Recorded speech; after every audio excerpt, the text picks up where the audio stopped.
Ça va. Monsieur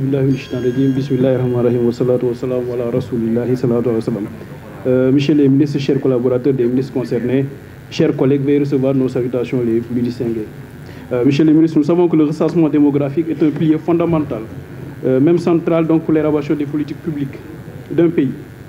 Par conséquent, des données démographiques exhaustives assurent la crédibilité dans la planification économique et sociale. Monsieur le ministre, les résultats préliminaires du 5e recensement général de la population et de l'habitat de l'année 2023 ont été publiés, car l'ANSD a noté une augmentation de la population de 18 32 473 habitants, soit un taux d'accroissement naturel de 2,9% par an. Ce taux reste inchangé de 2002 à 2023. Le Sénégal enregistre le même rythme d'augmentation de la population. Cependant, on note des incongruités, mais aussi on note beaucoup de disparités sans aucune explication. C'est pourquoi on vous interpelle pour avoir des explications par rapport à ça. Ces dernières sont notées dans des départements comme le vôtre, comme le département de Ziguinchor, d'où la population passe de 248 625 habitants en 2013 à 274 563 en 2023, soit un taux naturel de 2% par an. Sur 10 ans, ce département n'a augmenté que de 26 298 habitants, soit 2 630 habitants par an. Ce qui est paradoxal. Le département de Bignona, avec 252 554 habitants en 2013, contre 284 897 habitants en 2023, soit un taux de 2,2%. En 10 ans, la population de Bignona n'a augmenté que de 32 343 habitants, soit 33 234 habitants par an.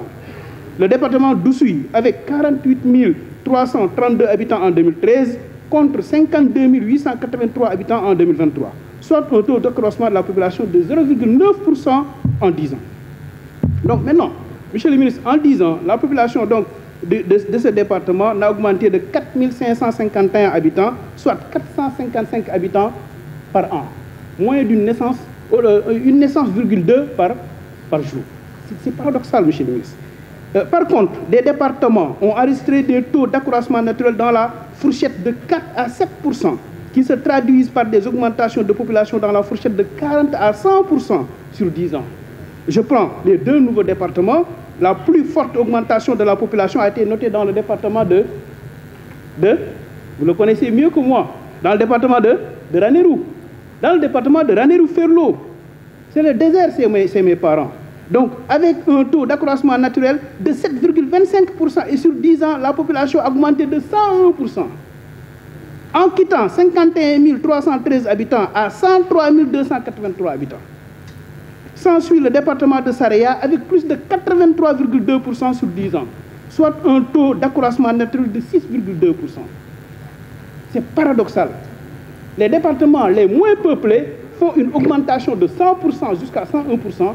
Les départements les plus peuplés du sud réduisent les taux d'accroissement naturel. On ne comprend pas. Et, monsieur le ministre, veuillez nous expliquer ces disparités. Quels sont les motifs par rapport à ces disparités? Est-ce que des phénomènes nouveaux sont notés dans ces départements frontaliers, Saraya et Ranérou-Ferlo? Et je suis ma logique pour les 14 secondes. Je suis ma logique. Est-ce que, pour des raisons politiques, on ne prend pas les données démographiques, augmenter des populations qui vous sont favorables et diminuer des populations qui vous sont défavorables? Monsieur le ministre, j'attends des réponses par rapport à ça. Je vous remercie. Merci, chers collègues.